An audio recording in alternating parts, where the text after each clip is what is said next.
Oh fuck! I forgot to get the treasure chest in the Dark Hollow stage. Oh well, it's fine. It's fine.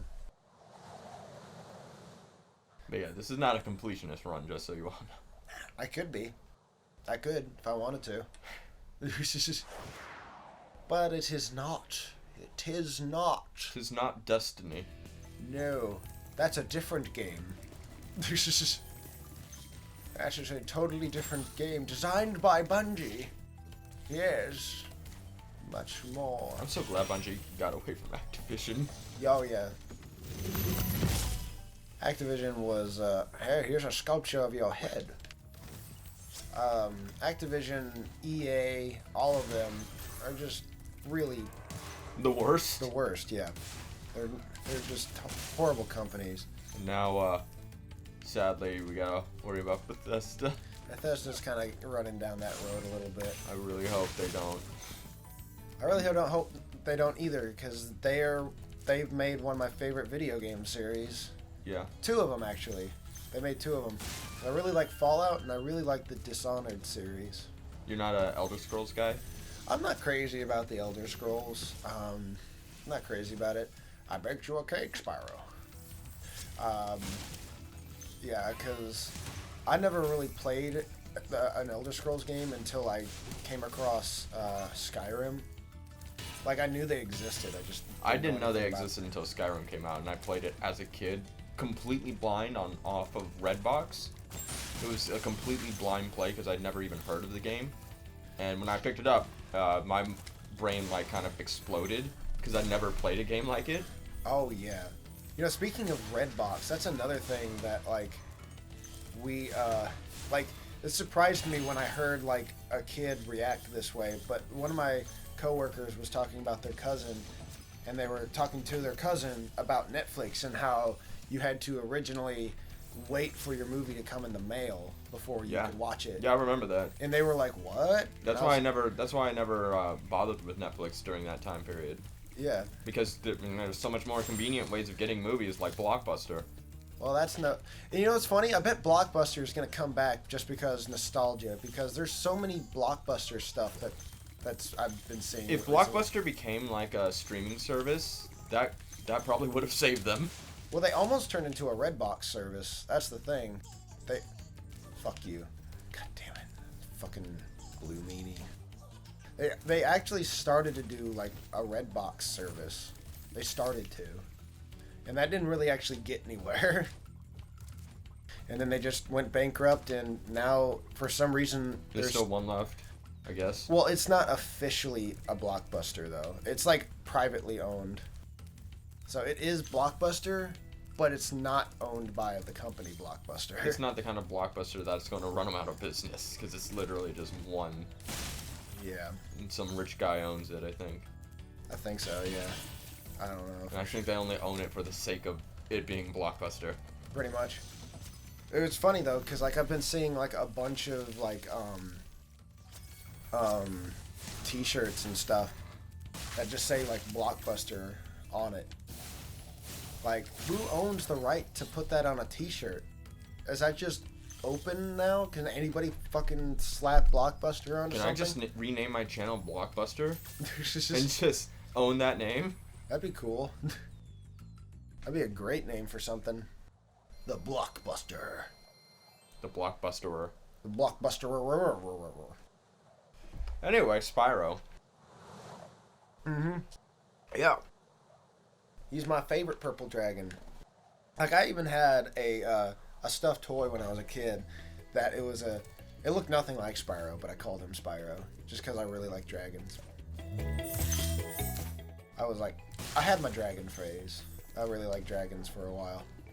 Spyro definitely helped that. Yeah, I think a lot of people go through like a phase where they like just a thing.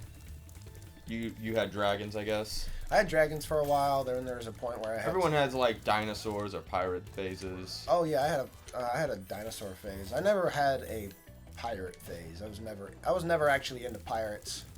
Thought they were cool, but I never liked them that much. I know my little cousin went through one, a big one. I think I went through like a vampire one once. I mean, you're kind of going through that right now with Castlevania and all that jazz. I may still be in it. I can't say for sure what my phase is right now. Because everybody, whether they think they are or not, is going through like a certain phase of something. Of something they like. Yeah, something they like.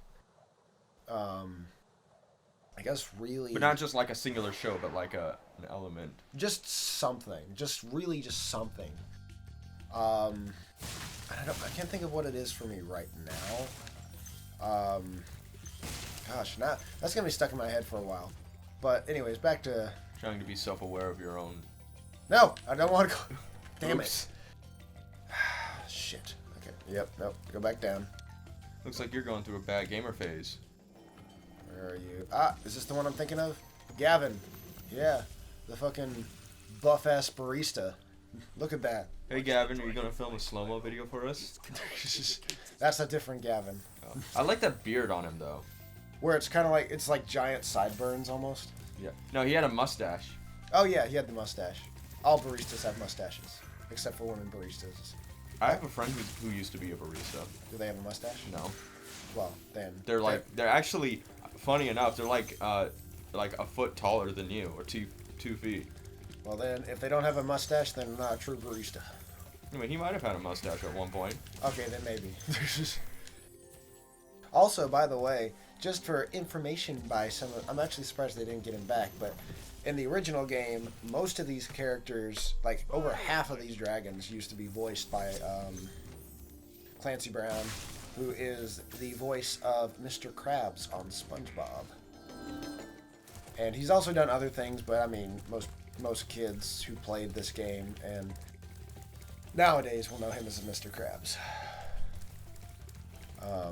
And the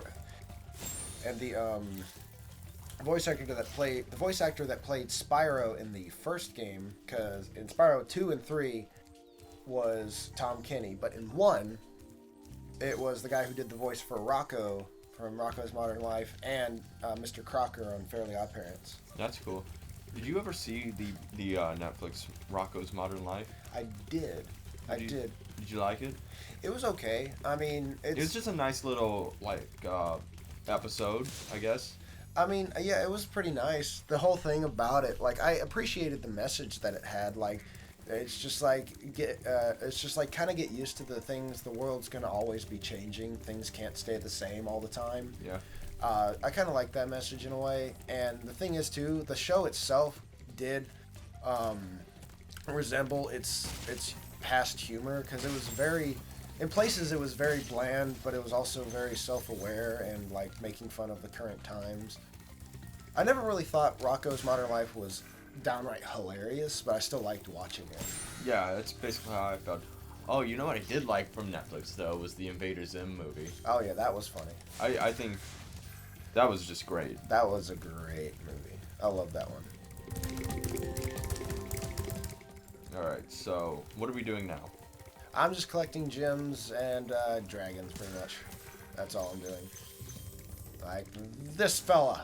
Nice. You are released, Blindar. Linda! When you free a dragon, Look at my crazy Saiyan hair. That actually is. I am the Super Saiyan of dragons. He's Super Saiyan Blue. Exactly. I was also actually kind of disappointed. I understand why they might not have done it because of like nostalgic reasons, and there's probably some people that would have been mad. I wasn't going to be, but originally there were designs for female dragons that were trapped too. Yeah, I heard about that. I actually wish they did it. I did too, because now that I look back at it, it doesn't make sense why all the dragons are dudes and how they're dragon eggs. So that's the weird part. Like who's laying them? Yeah, unless some of them are actually women, they just look like dudes. So that it's possible. That is a possibility. I just didn't assume that. It's best not to assume anything. I like how that's like that thing you just destroyed is just Spyro and like a big egg thing. The thing that was right there. Yeah. Yeah, it's like a trapped Spyro in a little case. Hello, Astor. I'm old. That's all he talks about. That's literally all he talks about. Should have just let him finish then. All right. He didn't have long to live. All right. So let's see here. Well, we gotta end it. How long did it take you to find that when you're like actually playing this game? When the first time I played it, I never knew it. I didn't know it existed for like a long time. I only figured it out because after standing up there, I was just kind of like, out of the glimpse of my eye, I saw the sparkles from this thing popping up into the air. Yeah, I think they've made it a lot more clearer here, though. Yeah, it's a lot easier to notice because graphics-wise, it looks better. Everything has more pixels. Mm-hmm. Whoop, nope. I'm gonna get the stuff in here. Doopa-doopa-doopa-doopa-doo.